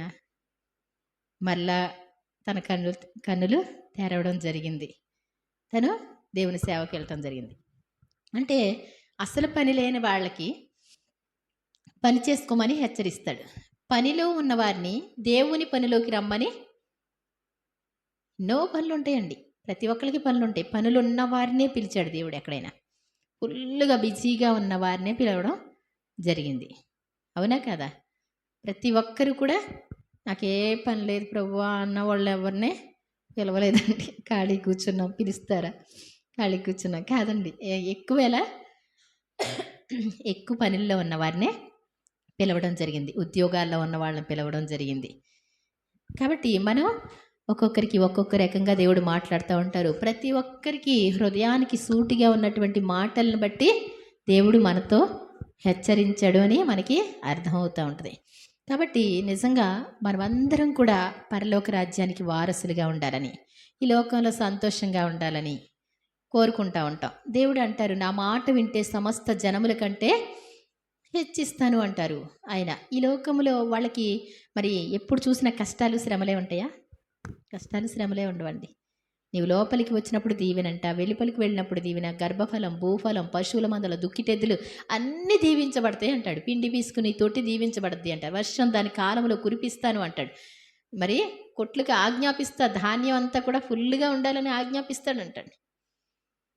శత్రువులు వచ్చారు అంటే ఒక్క త్రోవ వస్తే 7 త్రోవలు పారిపోయేలా చేస్తాడంట. దేవుడు తోడుగా ఉండేటువంటి దేవుడు అండి. నీవు దేవుణ్ణి అనుసరిస్తే చాలు, దేవుని మాట వింటే చాలు, దేవుడు నీ కార్యాలన్నీ కూడా ఏం చేస్తారు? అన్నీ చక్కబరుస్తారు ఆయన. మనం ఒక్కొక్కటి ఏమండి, యజమాని నేనే, పని మనిషి నేనే, ఏమండి అవునా కదా? ప్రతిదీ కూడా యజమాని నేనే, బట్టలు ఉతుక్కునేది నేనే, ఇలా చెప్తా ఉంటారు. కానీ నిజంగా ఒక అమ్మాయి అంటూ ఉంటుంది, ఇన్ని రకాల పనులకి ఎంత జీతం ఇస్తే సరిపోద్దండి ఆడవాళ్ళకి అంటుంది. ఏమండి, నీవు దేవుణ్ణి అనుసరిస్తే చాలు, దేవుడు అంటాడు నీ ముందు నిలుస్తాడంట, నీ సైన్యపు వెనుకటి భాగాన్ని యెహోవా కావలి కాయును. దేవుని స్తోత్రం చెప్దాం. ఏమండి, దేవుడు ఏమి కాపలా వాడానికి కాదండి. నీవు కుమారుడు కాబట్టి, కుమార్తెవు కాబట్టి తనకున్నదంతా కూడా తన ప్రాణాన్ని ఇచ్చేసిన ఆయన తన దూతల్ని కూడా నీ కాపుదలగా పెట్టి వాళ్ళ పాదాలకి రాయి తగలకూడదు సుమా. ఏమండి, వాళ్ళు ఎలా ఉండాలి? చాలా సంతోషంగా ఉండాలి. వాళ్ళు ప్రార్థనలో ఏం మొర పెడుతున్నారో ప్రతీది కూడా ఏం చేయాలి? ఇవ్వాలి. ఎప్పటికప్పుడు కూడా ప్రతిరోజు ప్రార్థన చేయమన్నాడా? వారానికి ఒకసారి చేయమన్నాడండి? ప్రతిరోజు చేయమన్నాడా? లేకపోతే కష్టంలో ఉన్నప్పుడు చేయమన్నాడా? ఎప్పుడన్నా కష్టం వచ్చినప్పుడు, ఉద్యోగం రాకపోతే, ఏమండి బాగా భయం వచ్చినప్పుడు, ఏమండి ఇలాంటప్పుడు అని కాదు, ప్రతి సమయంలో కూడా దేవుని స్తుతించడం, ఆరాధించడం, ఘనపరచడం, దేవుని మహిమపరచడం మనకి కావాలి. దేవుని స్తోత్రం చెప్దాం. అప్పుడు ఎప్పుడు కూడా మనకు తోడుగా ఉంటారు ఆయన. అవసరం అయినప్పుడు మాత్రమే వాడుకొని, ఏమండి ఇప్పుడు సెల్ ఉందనుకోండి, ఏమండి పడుకునేటప్పుడు మాత్రం ఎక్కడ పెడతారు? కొంచెం దగ్గరలోనే పెడతారు కొంచెం, ఏమండి అవునా కదా? మనిషి ఎక్కడ తిరిగితే అక్కడ సెల్ పట్టుకొని వెళ్తానే ఉంటున్నారు. మర్చిపోతున్నారు ఎవరన్నా? ఏమండి సెల మర్చిపోతున్నారు ఎవరన్నా? మర్చిపోరు. అస్తమానం పట్టుకొని తిరుగుతూనే ఉంటారు. దేవుడు కూడా మనకి ఎలా ఉండాలంట? మన హృదయంలో ఉండాలి. ఆయన మీతో ఉండును, మీలో ఉండును. కాబట్టి దేవునికి కలిగినటువంటి మనం నామకార్థంగా బ్రతికితే మాత్రం, నామకార్థంగా దేవుని సన్నిధికి వస్తే, నామకార్థంగా ఉంటే, ఎంత బైబిల్ చదివి ప్రార్థన చేసినప్పటికీ కూడా మనం సరిగా లేకపోతే, ఏమండి మనసు మార్చుకోకపోతే, మీరు చంటి బిడ్డల వంటి వారై, ఏమండి ఇలా మార్పు పొందకపోతే పరలోక రాజ్యాన్ని స్వతంత్రించుకోరు అంటాడు ఆయన. మనం ఎలా మారాలంటండి? పెద్దవాళ్ళం చిన్ని వాళ్ళుగా మారాలంట, గొప్పవాళ్ళు తగ్గించుకోవాలంట. ఎందుకోసం? పరలోక రాజ్యం వెళ్ళాలంటే. ఏమండి పరలోక రాజ్యం వెళ్ళాలంటే ఏం చేయాలంట? దేవుని మందిరానికి వస్తున్నాం కాబట్టి అందరిలాగా ధనవంతులం అయిపోవాలండి అదని కాదండి. మనం ఎలా మారాలంట? ఎంత ధనవంతులైనా ఏమండి విక్టోరియా రాణి పక్కన వచ్చి మోకరిస్తే, ప్రక్కన ఒక పేదరాలు వచ్చి మోకరిస్తే ఆవిడ తర్వాత ఇలా చూసి వెంటనే భయపడి వెనక్కి వెళ్ళిపోయి కూర్చున్నప్పుడు ఆవిడ చెప్పిన మాట ఏంటంట, నేను రాణినే కానీ దేవుని సన్నిధిలో ఈ భేదాలు ఉండకూడదు, వచ్చి పక్కన కూర్చోందంట. దేవుని స్తోత్రం చెప్దాం. కాబట్టి నిజంగా మనం అంత తగ్గించుకోవాలి. దేవుని సన్నిధికి వస్తే ఏమండి దేవుని సేవకులు పరిగెత్తుకుంటూ వచ్చేసి మనకి ఏం చేయాలి, అన్ని పనులు చూడాలి. అవునా? అలా అని కాదు, మనం ఎలా ఉండాలి, తగ్గించుకోవాలి ప్రతి విషయంలో. పరలోక రాజ్యం మరి సరువు అనుకోకుండా రాత్రి అమ్మ కల్లోకి వచ్చింది. అమ్మ చాలా బాధపడతా ఉంది. ఏంటో ఇక్కడ బాధపడినట్టే బాధపడుతుంది, కాస్తంత పరిస్థితి కూడా బాగోనట్టుంది అంది. నిజంగా అలా చెప్తా ఉంటే అలా బరువు అయిపోయింది. కాస్తంత తర్వాత వాక్యం పెట్టి జస్ట్ మొన్న వారంది అప్పుడే పెట్టినట్టున్నాడు. జస్ట్ కాసేపు విన్న తర్వాత మళ్ళీ టైం చూసిస్తూ చక్క చెప్పడానికేమో పడుకుండిపోతారేమో పెందరకాడ, మళ్ళీ అర్ధరాత్రికి లేచిపోద్దులండి ఆవిడ. అందుకోసం మళ్ళీ ఎందుకులే తన డిస్టర్బ్ చేయడం అని ఆ లెక్కకి చేసి చెప్పాను. మరి తన పరిస్థితి మొన్న కూడా అనిపించింది ఎలా ఉంటున్నారో ఏంటో అని. మన వాళ్ళు పరలోక రాజ్యం వెళ్ళారా లేదా అని ఒక తపన ఉంటుంది. ప్రతి విషయంలో అందరూ కూడా దేవుని రాజ్యం వెళ్ళాలని కోరుకుంటాం. మన రక్త సంబంధులు అయితే ఏమనుకుంటామండి, చాలా భయం ఉంటుంది. ఎప్పుడు కూడా పెద్ద ఫైనల్ ఎగ్జామ్ లాగా నేను ఎప్పుడు కూడా చాలా జాగ్రత్త అంటూ ఉండేదాన్ని అమ్మనే. ఏమండి అందరితో చెప్తా ఉంటాను, జాగ్రత్త. దేవుని దగ్గరికి నిలబడేటప్పుడు ప్రభా నాదంటూ ఏమి లేదు ప్రభా, నీ కృపే నీ యొక్క యేసు ప్రభు యొక్క రక్తధారుల చేత కడగబడినటువంటి వారిగా మాత్రమే నిలబడాలి అని ముందే ప్రార్థన చేసుకోమని చెప్తా ఉంటాను. అలాగే ప్రతిరోజు కూడా బైబిల్ చదవాలి. బైబిల్ చదవకపోతే ఏమండి, బైబిల్ చదివినప్పటికీ కూడా పట్టుబడాలి వాక్యాలు. ఏమండి వాక్యాలు ఏమవ్వాలి, పట్టబడ్డం అంటే ఏంటి, వాక్యం ద్వారా ఒక్క లైన్ చదివితే వాక్యం నీతో మాట్లాడాలి. మాట్లాడకపోతే ఏమండి మన హృదయాలు కఠినం చేసుకుంటే కీడులో పడతా ఉంటా. చాలా జాగ్రత్తగా ఉండాలి. ఎంతో వేదన అనిపించింది, బాధ అనిపించింది. మనం మరి ప్రభువా ఒకవేళ ఏదైనా ఉంటే చెప్పండి ప్రభువా, మరి ఒకవేళ ఎలా ఉందో చూపించండి ప్రభువా, నాకు కూడా చూపించండి. సాతాను చూపించిందా, మీరు చూపించారా? వాళ్ళు సంతోషంగా ఉంటేనే కదండి మనం చేయగలం. అందుకే బ్రతికున్న మనం చాలా జాగ్రత్త. బ్రతికున్నటువంటి మనం ఈ లోకంలో మాత్రమే అనుకొని బ్రతుకుతూ ఉంటే ఏ టైంలో ఎవరు వెళ్ళిపోతున్నారో తెలియదు. ఎప్పుడు కూడా పరలోక రాజ్యానికి సిద్ధపాటు కలిగి జీవించాలి. అన్నీ చూస్తాడు దేవుడు. ఏమండి మన దేవుని నమ్ముకొని దేవుని ఆజ్ఞలు కట్టడలు అనుసరిస్తూ ఉంటే మనకి ఆశీర్వాదాలు ఇవ్వడండి. అతడు చేయనదంతయు సఫలమగును. ఎప్పుడు అంటే దివారాత్రులు వాక్యాన్ని ధ్యానించినప్పుడు. ఏమండి నీతిగా ఉండాలా, యథార్థంగా ఉండాలా, భక్తిగా ఉండాలా, ఎదటివారిని ప్రేమించాలా, ఎదటివారిని గౌరవించాలా, ఎదటివారికి సహాయం చేయాలా, ప్రతీది నీకు అర్థమైనప్పుడు ప్రతి పనుల ద్వారా దేవుడు ఏం చేస్తారు, సహాయం చేస్తారు. చాలా జాగ్రత్త, మోసపోవద్దు. వస్తున్నాం కదా చర్చికి వచ్చేసి ఎంత టైమో కొంచెం సమయం చూసేసుకొని వెళ్ళిపోదాం. ఏమండి మనం ఇంటికి వెళ్ళిన తర్వాత ఒక క్రైస్తవ జీవితం అనేటువంటిది నేర్చుకోపోతే క్రీస్తుని నేర్చుకున్నవారు కాదు అంటాడు. ఎలా? ఆయన గుణాలు మనకు లేకపోతే క్రీస్తుని నేర్చుకున్న వాళ్ళం అవ్వంటండి. అసలు పరలోకములో ఇందాక పాట పాడాం కదా, ఏమండి వేదన లేదు, శోధన లేదు, మరణం లేదు, ఏమండి అసహ్యమైనది నిషిద్ధమైనది చేయవారు దానిలో ఎంత మాత్రమును ప్రవేశింపరు. ఇవన్నీ ఏంటి అంటే నువ్వు నేను కూడా చాలా జాగ్రత్తగా ఉండి మారు మనసుకు తగిన ఫలాలు ఫలిస్తేనే. మారు మనసుకు తగినటువంటి ఫలాలు అంటే ఏంటండి? మారు మనసుకు తగిన ఫలాలు ఏమండి ప్రేమ అనేటువంటి ఒక్కదానికి నిర్వచనం ఇచ్చాడు. ఏమండి ఆత్మఫలాలు మారు మనసుకు తగిన ఫలాలు కదా. ప్రేమ, సంతోషము, సమాధానము, దీర్ఘశాంతము, దయాళుత్వం, మంచితనం, విశ్వాసం, సాత్వికం, ఆశా నిగ్రహం. ఇటు వాటికి విరోధమైన నియమం ఏది కూడా గలతీ 5:22 ఉంటుంది. ఏమండి విరోధమైన నియమం ఏది లేదు. కష్టపెట్టినటువంటి వాళ్ళకు కూడా నువ్వు అంతకంటే ఎక్కువ కష్టపెడితే, నిన్ను ఒక్క మాట అంటే 4 మాటలు అంటే నువ్వు ఇంకా క్రైస్తవుడు కాదు, క్రైస్తవురాలు కాదు. ఏమండి నేను శపించిన వారిని ఏం చేయమన్నాడు? శపింపవద్దు, దీవించండి. మిమ్మల్ని హింసించే వారికి వారి కోసం ఏం చేయాలి? వాళ్ళ కోసం ప్రార్థన చేయాలంట. నా సంగతి అస్సలు తెలియదు. కొంచెంసేపు వాక్యం పక్కన పెడతాను. ఏమండి కొంచెంసేపు ఏం చేస్తాం? మందిరమేమో వాక్యమేమో పక్కన పెడితే నా సంగతి అస్సలు తెలియనే తెలియదు, పరలోక రాజ్యాలు లేవండి. అర్థమవుతుందండి? నిన్ను శపించిన వారిని కూడా దీవించకపోతే పరలోక రాజ్యాల్లో ఇష్టం వచ్చినట్టు నిందలేస్తే, ఇష్టం వచ్చినట్టు నువ్వు గర్వంగా మాట్లాడితే వెళ్ళలేవు. యేసుప్రభు ఎక్కడైనా గర్వంగా మాట్లాడారండి? ఎక్కడ చూసినా అమ్మా అని మాట్లాడతారు. వేషధారులైన శాస్త్రులారా, పరిసయ్యులారా. వేషధారులు అంటే ఏంటో తెలుసా? వేషధారులు అంటే ఏంటి? వేషధారులు ఇప్పుడేమో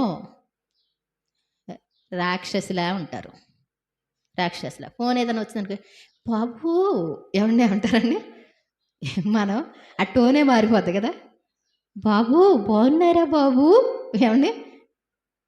చూసేవాడికి ఎలా ఉంటుందండి?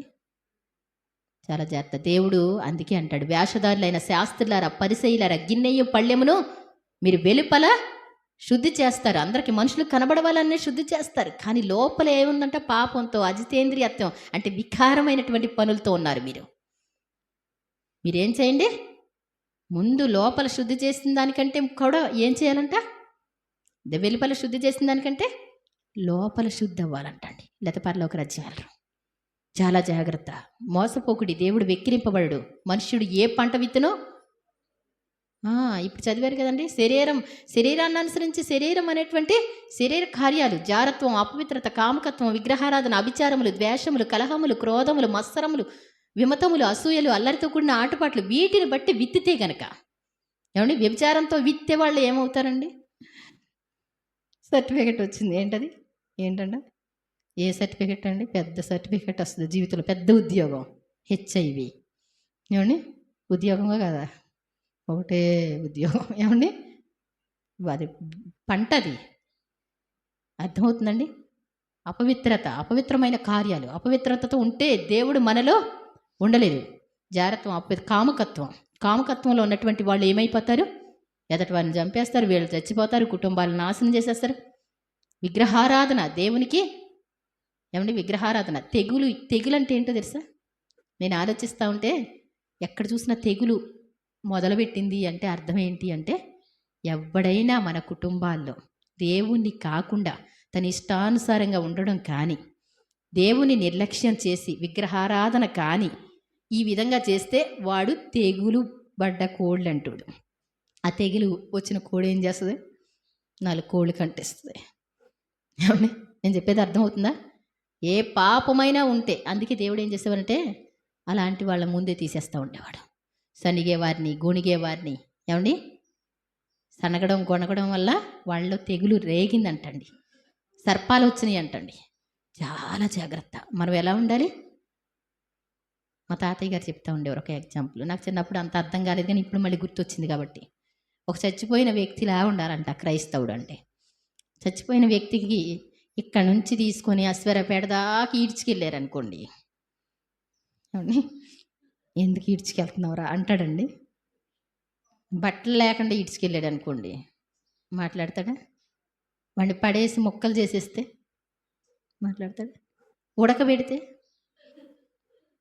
ఏమండి గోతులో పెడితే, కాల్ చేస్తే, మీ ఇష్టం ఏం చేసినా సరే ఎప్పుడైనా మాట్లాడా? ఒక క్రైస్తవ జీవితం అంటే ఏంటి? క్రైస్తవ జీవితం అంటే చచ్చిపోయిన శవంలా ఉండాలి అని చెప్పేవాడు మా తాతయ్య గారు. అప్పుడు అంత తెలియదు నాకు, ఏమండి ఇప్పుడు అర్థమవుతుంది కదా. చాలా జాగ్రత్త. వాళ్ళు నిన్ను అంటే నువ్వు మాట్లాడకూడదు అంటే దేవుని వాక్యం నువ్వే అంటున్నావు అనుకో, అసలు పరలోక రాజ్యానికి నువ్వు ప్రయాణం కట్టేవా? అసలు ఏంటి ఒక క్రైస్తవ జీవితం అంటే ఏంటో తెలుసా?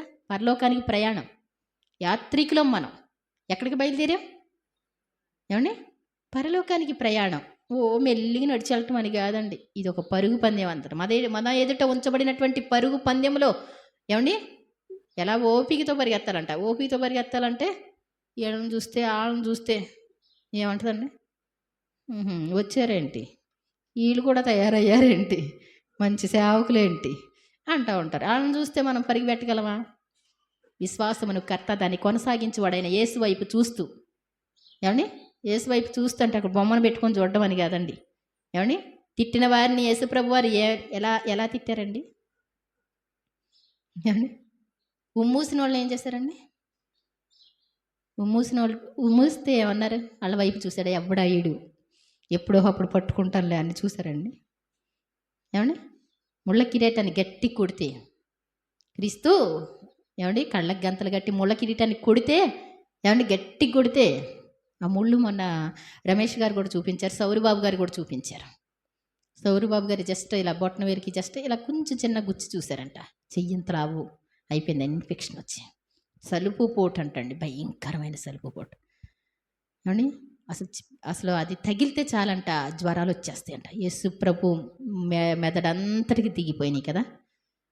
మరి ఒక్క ముళ్ళుకే జస్ట్ తగిలితేనే అంత కష్టమైతే యేసు ప్రభు మెదడులోకి అన్ని దిగిపోతే, ఏమండి, మనం ఆలోచించే ఆలోచనలు అంత భయంకరమైన శిక్షకు తగినటువంటి ఆలోచనలు కదా. యేసు ప్రభు వారు ఎలా సహించారు? ఏమండి, మొన్న మేకులు యేసు ప్రభు వారి చేతుల్లో కాళ్ళలో కొట్టినటువంటి శీలలు అని పెట్టారు, చూసారా మీరు? చూసారా చేయలేదో? యేసు ప్రభు వారు నడిచినటువంటి ఆయన వాడిన చెప్పులు కూడా పెట్టారు. అవి ఎంతలా అంటే ఇదిగో దీనికంటే లావు ఉన్నాయండి, ఇంతంత లావు ఉన్నాయి ఒక్కొక్క మేకు. ఈ చేతిలో పెట్టి కొడితే ఎలా ఉంటుందండి? సన్న మేకులు కాదండి, అర్థమవుతుందండి? అంత భరించాడు. ఆయన వైపు చూడాలంట మనం, ఏమండి, ఆయన వైపు చూస్తూ పందెంలో ఓపికతో పరిగెత్తాలంట. లేకపోతే పరలోక రాజ్యంలో మనకి గిఫ్ట్ అనేటువంటిది ఉండదు. పరలోక రాజ్యం కూడా వెడతామో లేదు తెలియదు. ఒక ఆటను చూడండి మీరు ఎప్పుడైనా సరే, ఆటకు బయలుదేరిన వాళ్ళు ఎంతమంది ఉంటారు? కోట్ల మంది రెడీ అవుతారు. వడపోత కార్యక్రమంలో 2-3 తేలుతారు. First prize, second prize, third prize. అర్థమవుతుందండి? ప్రతి తరములో కూడా దేవుడు చూసుకుంటూ ఉంటాడు. నోవహు ఈ తరాన్ని బట్టి చూస్తే నువ్వు ఒక్కడివే నీతిమంతుడు అంటాడు. ఏమండి, ఈ తరమంతట్లో చూస్తే నువ్వు కనపడతావు, నేను కనపడతానా? ఒకసారి ప్రశ్న వేసుకోవాలి. యేసుప్రభు యొక్క శిష్యులు 12 మంది శిష్యులు ఆ చివరిలో ఆ పత్రికలు రాశారు. వాళ్ళు మీ పరలోక రాజ్యం మినహా పరలోక రాజ్యం వెళ్ళడానికి ఏమండి ఎలా ఉండాలో అవి మాత్రమే రాశారు. ఆ మెలకువలు మాత్రమే రాశారు, ఆ జాగ్రత్తలు మాత్రమే రాశారు. మిగిలిందంతా కూడా అన్నీ వదిలిపెట్టుకున్నారు. ఈ లోకంలో ఎవడు తిప్పలు వాడు పడతానే ఉంటారు. కానీ బాగా అర్థమైన తర్వాత ఏంటండి, ఏమండి, ఒక మంచి ఆటగాడు ఉన్నాడు అంటే సెల్లో వాడు, ఏమండి, ఫ్రెండ్స్, బంధువులు, పెళ్ళిళ్ళు ఇవన్నీ ఉండవండి. వాడు ఏం చేస్తాడు? ఏమండి, ఒలింపిక్స్ వచ్చే వరకు కూడా ఏం చేస్తాడు? రోజు ఆడుతూనే ఉంటాడు. తిండి మీద వ్యామోహం పెట్టుకోడు. ఎంత తినాలో అంతే తింటాడు, ఎంత నిద్రపోవాలో అంతే పోతాడు. చలి అండు, వర్షం అండు, లేచి పరుగు పెడితే జమీమ్మలాగా, ఏమండి, అంతేనా కాదా? అంతేకాని ఎండవానలని జడిసి అంతకాలం మూలనుందు కండాలను ప్రేమింతువేమన్నా, ఏమండి, ఈ మట్టి కండాలు ఎంత పెంచినా మట్టికేనన్నా క్రైస్తవుండా కదలి రావయ్యా మరి వాక్యం చాలా ఫాస్ట్గా వెళ్తుందంటండి. వాక్యం చాలా ఫాస్ట్గా వెళ్తూ ఉంటుంది. ప్రతి ఒక్కరి దగ్గరికి కూడా కరుణిద్దామని వెళ్తూ ఉంటుంది. చాలా జాగ్రత్త. నీ దగ్గరికి వాక్యం వస్తుందండి. మీరు తిట్టిన వారిని తిట్టినప్పుడు మీకు వాక్యం వస్తుంది ఎప్పుడన్నా? రావట్లేదా? అర్థమవుతుందండి నేను చెప్పేది? నిద్ర వచ్చేవాళ్ళు దేవుని స్తోత్రం చెప్పండి ఒకసారి. మీరు ఎవరినన్నా తిట్టారనుకోండి, ఇలా తిట్టకూడదు కదా అని వాక్యం వస్తుందా రావట్లేదా మీకు? వాక్యం వస్తే ఎవరు వచ్చినట్టు? దేవుని స్తోత్రం చెప్దాం. అస్సలు మనం గమనించాం, అలాగే ఉంది కానీ మనం తట్టుకోలేములే. ఇప్పుడు ఎవరితో అంటున్నారు ఈ మాట? దేవునితోనే కదా. వాక్యం మనకి వచ్చిందండి. వెంటనే వాక్యం వచ్చినప్పుడు మనం సింపుల్గా తీసుకుంటాం. నువ్వు ఎదటి వాళ్ళ దగ్గర, నీ అక్కో, నీ చెల్లో, లేతే నీ బంధువుల దగ్గర, అక్కడ కూడా లోకు అవ్వకుండా ఉండడం కోసం దేవుడు ఏం చేస్తున్నారు? స్వయంగా నీతో మాట్లాడతారు. ఇక్కడ వినకపోతే నీ ఇంటి వారితో మాట్లాడతాడు, అక్కడ వినకపోతే ఊరి పెద్దలతో మాట్లాడతాడు, అక్కడ వినకపోతే పోలీస్ స్టేషన్ అంటాడు, అక్కడ వినకపోతే ఏమండి పంచాయతీలో, లేకపోతే హైకోర్టులు, ఇవి అనమాట. ఫస్ట్ దేవుని వాక్యానికి లోబడితే వాళ్ళు ఎక్కడికి వెళ్ళక్కల. దేవుని స్తోత్రం చెప్దాం. వాక్యం పరిగెత్తుకుంటూ వెళుతుందంట. నీకు అనుక్షణం బోధించేవాడు పరిశుద్ధాత్ముడు. దేవుని స్తోత్రం చెప్దాం. నేను ఏదైతే బోధిస్తున్నానో అవన్నీ మీకు గుర్తు చేస్తాడు పరిశుద్ధాత్ముడు అని చెప్పాడు. కాబట్టి నిజంగా శిష్యులు మరి చాలా మీరు చదివితే మరి యోహాను గారు ఎంత మచ్చలేనటువంటి వ్యక్తి అండి. ఏమండి? ప్రకటన గ్రంథం రాసినటువంటి యోహాను గారు. యోహాను మొదటి పత్రిక, రెండవ పత్రిక, మూడవ పత్రిక మీరు వీలుంటే చదువుకోండి. దాన్నే నేను ఓన్లీ వివరిద్దాం అనుకున్నా అంతే. మెసేజ్లా కాదు కానీ ప్రతి పాయింట్ కూడా మీరు చదివి చూడండి. ఏమండి? మనం ఆయన సహవాసానికి పిలబడ్డామంటండి. వాళ్ళు పరలోక రాజ్యం వెళ్ళారంటండి, అన్నీ ఇలా చూశారంట, తడిమి చూశారంటండి. దేవుని స్తోత్రం చెప్దాం. పరలోక రాజ్యం ఉందని, మన కోసం దేవుడు పరలోక రాజ్యాన్ని నిర్మించారని, మాటి మాటికి పడిపోకుండా ఉండాలని చెప్పి శిష్యుల్ని దేవుడు ఏం చేశారంట, ఆత్మస్వరూపులుగా తీసుకెళ్ళినప్పుడు మేము ఏమి చూచామో, మా చేతులు దేన్ని తాకి చూసినాయో, మా కన్నులు దేన్ని చూసినాయో ఆ జీవం ప్రత్యక్షమైంది. దేవునికి స్తోత్రం చెప్దాం. ఆ యేసు ప్రభువారు ఇక్కడికి వచ్చారండి, మేమంతా డైరెక్ట్గా చూసాం. దేవునికి స్తోత్రం చెప్దాం. ఆయనతో ఉండాలి అంటే మీరు ఇలా ఉండాలి. మొదటి యోహాను పత్రిక, రెండవ యోహాను పత్రిక, మూడో యోహాను పత్రిక ప్రకటనకు ముందు ఉంటాయండి. ఏమండి? మీరు చదవండి. అక్కడి నుంచి మొదలుపెట్టి 3 అధ్యాయాలు చదవండి ఇంటికి వెళ్ళిన తర్వాత. రోజు బైబిల్ చదువుతున్నారా? బైబిల్ చదివేవాళ్ళు దేవుని స్తోత్రం చెప్దాం. ఏమండి? కన్నా అంటాడు 3 అధ్యాయాలు చదివి పడుకుంటాడంట రోజు. దేవుని స్తోత్రం చెప్దాం. ఏమండి? అన్నీ చూసేటువంటి దేవుడు ఉన్నాడు. మనం చాలా జాగ్రత్తగా ఉండాలి. కాబట్టి నిజంగా మనం మరి ఆయన సహవాసానికి పిలిచినటువంటి దేవుడు నమ్మదగినటువంటి వాడు. తన కుమారుని సహవాసానికి పిలిచినటువంటి దేవుడు నమ్మదగినవాడు. ఆయనతో ఉండాలి అంటే ద్వేషాలు ఉండకూడదు, పగలు ఉండకూడదు, సహోదరుని ద్వేషించకూడదు. ఏమండి? సహోదరుని ద్వేషిస్తే మరణమందు నిలిచి ఉన్నాడు అని ఉంది దేవుని వాక్యం. ఎక్కడున్నాడంట? మరణం అంటే ఏంటి? నరకం దగ్గర. నరకంలో ఉన్నట్టే లెక్క. మనం ఎవ్వరో చెప్పనవసరం లేదు. బైబిల్ చదువుతూ మొదలు పెడితే నువ్వు పరలోక రాజ్య వారసుడువా, నరక పాత్రుడా, ఏమండి నరకంలో ఉన్నావా నీకు అర్థమైపోతుంది. ఏమండి? పాపం చేయి ప్రతివాడు కూడా అపవాది సంబంధి, అబద్ధమాడే ప్రతివాడు కూడా అపవాది సంబంధి. అపవాది క్రియలను లయపరచడానికే మనిషి కుమారుడు ప్రత్యక్షమయ్యాడు. ఆది నుండి సాతాను ఏం చేస్తున్నాడు? పాపం చేస్తున్నాడు, అబద్ధం జరిగిస్తున్నాడు. మీరు ఇవన్నీ చదివితే గనక నా చిన్నపిల్లలారా, పాపం చేయకుండుటకై పాపం చేయకూడదని దేవుని వాక్యం ఎంతో ఘోషిస్తుంది. చాలా జాగ్రత్తగా మనం పరలోక రాజ్యం సంపాదించుకోవాలి. చాలా బాధ అనిపించింది రాత్రి అంతా కూడా. ప్రభు ఒక్కసారి ప్రార్థించదు. ఒక్కొక్కసారి గుర్తొస్తూ ఉంటుంది రమేష్ బాబా, లేకపోతే వీళ్ళందరూ భక్తులందరూ కూడా చనిపోయారు. మా అమ్మమ్మ, తాతయ్య, ఈ అమ్మమ్మ వాళ్ళు అందరూ కూడా. ఏమండి? అందరి కోసం కూడా చెప్పబడతా ఉంటాయి కదా. కాబట్టి చాలా జాగ్రత్త. మనం ప్రతి విషయంలో కూడా సరిగా ఉండాలి. నాకు ఒకసారి నేను గంగినీడిపాలెంలో ఉన్నాను. సరస్వతి మామ, నాగేశ్వరం మామ అంటే కుమార్ చిన్నమ్మళ్ళ అత్తగారు, యేసుదాస్ బాబాయ్ వాళ్ళ అమ్మగారు, ఏమండి జయం చిన్నమ్మళ్ళ అమ్మగారు నీరసంగా ఉన్నారు, బాగా మూలుగుతూ ఉన్నారు. తీరా చూస్తే నాకు బాగా జలుబు, మంచంలోంచి ఒక్క ముక్క మాట్లాడలేను, భయంకరమైన జలుబు అనమాట. అంత కష్టంగా ఉన్నాను, తల బరువుగా ఉంది. అలాంటి పరిస్థితిలో అలాగే దుప్పటి కప్పుకొని మోకరించి అలాగే మంచం మీదే అలా ప్రార్థన చేసుకొని అలాగే ఉన్నానండి. నాకు ఒక ఆయన చూపిస్తూ ఉన్నారు. ఏంటి అంటే 2 వాటిని ఏమంటారంటే ఒక టేక్ కర్రలు అనుకుందాం. టేక్ కర్రలో ఏ కర్రలో తెలియదు కానీ 2 చూపించాడు నాకు.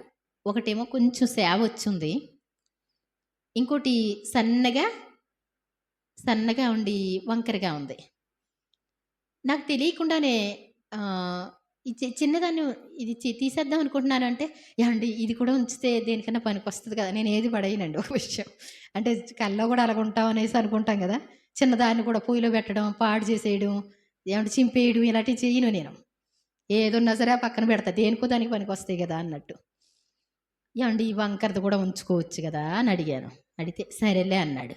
అని నేను ఇలా చూసే లోపల కొంచెం సేవకు వచ్చినటువంటి దాన్ని టింగ్మని కట్ చేసేసాడు ఆయన. పెద్ద చెట్టు అది. అప్పుడే సేవకి స్టార్ట్ అయింది, కట్ చేసేసాడు.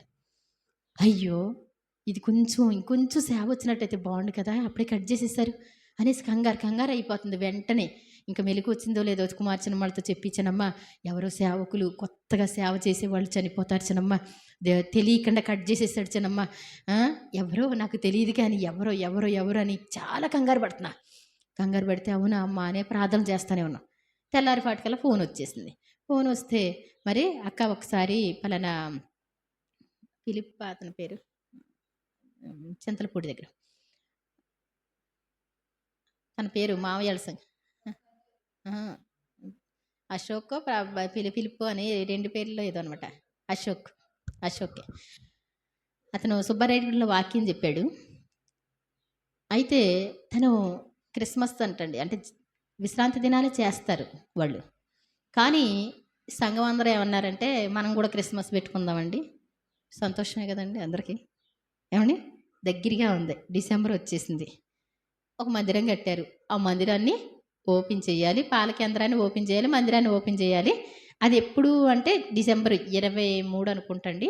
అది ప్లస్ క్రిస్మస్ కూడా అన్నట్టు. ఏంటంటే పాల కేంద్రం చేసుకుంటారు, అది షాపు. ఆ తర్వాత మందిర ప్రతిష్ట, క్రిస్మస్ ఆరాధన కూడా ఒకేసారి అన్నట్టు మావయ్యని పిలిచారంటండి. మరి మావయ్య గారు అన్నారంట, జస్ట్ నేను మామూలు పాల కేంద్రానికి ప్రార్థన చేసి వచ్చేస్తానులే, క్రిస్మస్కి నేను ఉండలే అన్నారంట. ఈయన ఇంకా పాల కేంద్రం రెడీ అయిపోతుంది, కంగారుగా వెళ్ళాలి. ఎవరి పనులు ఆడుకుంటాయి కదండి. పాల కేంద్రానికి ఏం చేయాలి, కంగారుగా వెళ్ళాలి. డెకరేషన్ చేస్తూ ఉన్నారంట. తీరా చూస్తే ఏదో కరెంటు పోయిందంటండి. ఎలక్ట్రీషియన్ రమ్మని ఫోన్ చేస్తే 3-4 సార్లు ఫోన్ చేసినా రాలేదు. తీరా చూస్తే ఎక్కడికి వెళ్ళాలి, పాల కేంద్రానికి పరిగెత్తుకుంటూ వెళ్ళిపోవాలి.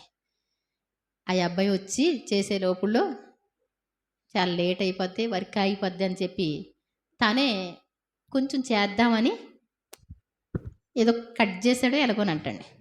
టింగ్మని ఎగిరి అవతల పడ్డాడంట. 28 సంవత్సరాలు అంటండి. మన బాబీ టైప్లో ఉండేవాడు. పెళ్ళైన కొత్త చిన్న పిల్లలు. ఇలా పట్టం ఏంటి, వెంటనే తీసుకెళ్తే అక్క ప్రార్థన చెయ్యి, అర్జెంటుగా ప్రార్థన చేయి అంటే ప్రార్థన చేస్తే ప్రశాంతికి నేను చెప్పాను కదా, కల వచ్చిందమ్మా, ఇలాగా 2 వాసాలు లాంటి చెట్లు చూపిస్తే ఇలాగ అయిపోయిందంటే కట్ చేయడం అంటే అయిపోయినట్టేనక్క, బతకడక్క అంది. అంతేనంటవా అన్న నేను. అయినా ప్రభువా మీరు అలా ఉంచొద్దు నాయనా, తప్పకుండా బ్రతికించండి ఆయన అంటే, ఆ తర్వాత నాకు ఇవన్నీ చెప్పారు. అప్పుడు కొత్తగా క్రిస్మస్ స్టార్ట్ చేద్దాం అనేసి అనుకున్నాడంటండి. ఏమండి, మనం సంఘం ఒక 200 మంది అయిపోయి, ఏమండి సంఘం నేను చెప్తే వినాలా, మీరు చెప్తే వినాలా? నేను చెప్తే వినాలి కాదంటలా, కానీ వాక్య ప్రకారం ఉండాలా వద్దా? ఉండాలి. కరెక్ట్గా చూసుకోండి. ఎప్పుడు కూడా మనం ఏ వ్యతిరేకతల వైపు సంఘంలో సేవకులు వెళ్ళకూడదు, విశ్వాసులు కూడా తెలివి తక్కువ వారిగా పాల్గొనకూడదు. ఏమండి, ఏదన్నా ప్రార్థన ఇంకా ఏమన్నా అంటే మాత్రం పరిగెత్తుకుంటూ వచ్చేస్తారు. దేవుడిని చెప్పినటువంటి నియామక కాలాల్లో దేవుడు ఎందుకు నియామక కాలాలని ఏర్పాటు చేయడు అంటాడు. దేవుడు నియామక కాలాలని ఏర్పాటు చేస్తాడు, తప్పకుండా ఏర్పాటు చేశాడు. ఆయన సన్నిధిలో మనం అందరం కనబడాలి. ప్రతి విశ్రాంతి దినం ఎవరు వచ్చినా రాకపోయినా, సంఘం వచ్చినా రాకపోయినా దేవుడు ఏం చేస్తారండి, ఆయన వస్తారు. దేవుని స్తోత్రం చెప్దాం. ఆయన కోసం రావాలి మీరు, అంతేగాని సంఘం కోసం అనుకోవద్దు. ఎవరు వచ్చినా రాకపోయినా దేవుని సన్నిధిలో కనబడటం, తర్వాత పండగల్లో కనబడటం, తర్వాత మనం మరి యేసు ప్రభు ఏం చెప్పారో ప్రతి ఆజ్ఞలు కట్టడలో, పత్రికల్లో ఏమైతే వ్రాయబడినాయో ప్రతి నిత్య జీవితంలో కూడా ఎలా అయితే ఉండాలో అలా ఉంటే మాత్రమే పరలోక రాజ్యం వెళ్తాం. ఈ రోజు నుంచి బైబిల్ చదువుతారా? మరి ప్రతి పదం మీకు బైబిల్ చదవడం కంటే కూడా మీరు చదవండి. ఒకవేళ కొంచెం వచ్చిన వాళ్ళైతే కొంచెం రాయండి. ఏమండి, మీరేం చేయాలి, కొంచెం లావు నోట్స్ ఒకటి తీసుకొని రాయడం మొదలు పెట్టండి. కొన్ని అధ్యాయాలు మీరు ఒక్క అధ్యాయం రాయగలిగినా పర్వాలా, మీకు గుర్తుంటుంది. ఏమండి, బైబిల్ అంటే మెల్లిగా అటు ఉందా ఇటు ఉందా అర్థం చేసుకోలేకపోతే ఇంకేంటండి. ఈసారి కాడ నుంచి కొంచెం పెందరకాడ మొదలుపెట్టి అన్నయ్యలాగా ఒక అధ్యాయం చదివేద్దాం అనుకుంటున్నాను. చదవలేకపోతున్నారు ఎవరికి వాళ్ళు. ఏమండి, కాబట్టి చాలా జాగ్రత్త. మనం దేవుని సింహాసనం ఎదుట నిలబడాలి.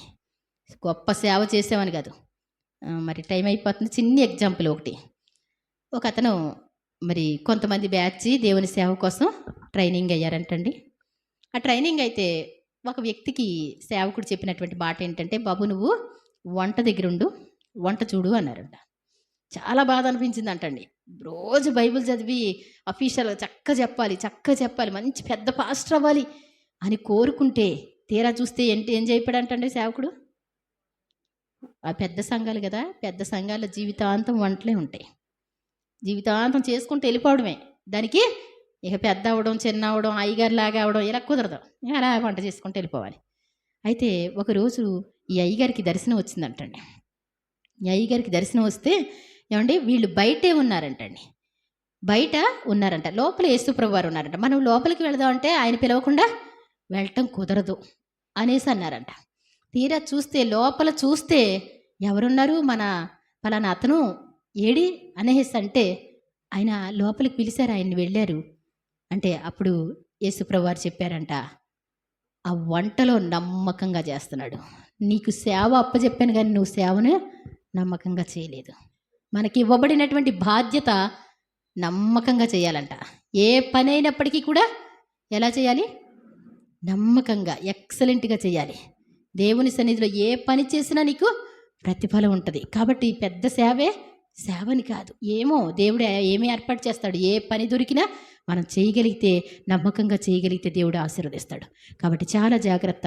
ఒక క్రైస్తవ జీవితం జీవించే మనం లోకస్తులకి బాగా మ్యాచ్ అయ్యేలా ఉంటే మాత్రం దేవుని రాజ్యం స్వతంత్రించుకోలేం. ఏమండి?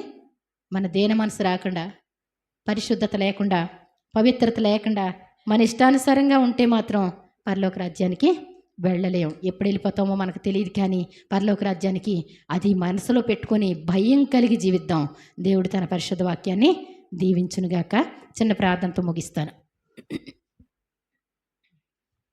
స్తోత్రములు స్తోత్రములు స్తోత్రములు. మమ్మల్ని మికిలిగా ప్రేమించిన మా పరలోక తండ్రి, ఘనమైన మహారాజా, ఘనమైన దేవ, మీకు స్తోత్రాలు, వందనాలు సమర్పిస్తున్నాం. ప్రభువా, నిజంగా మమ్మల్ని పిలిచినటువంటి విధానం ఎంతో గొప్పది నాయన. మీ కుమారుని సహవాసానికి పిలిచినటువంటి వారు మీరు నమ్మదగినటువంటి దేవుడు తండ్రి.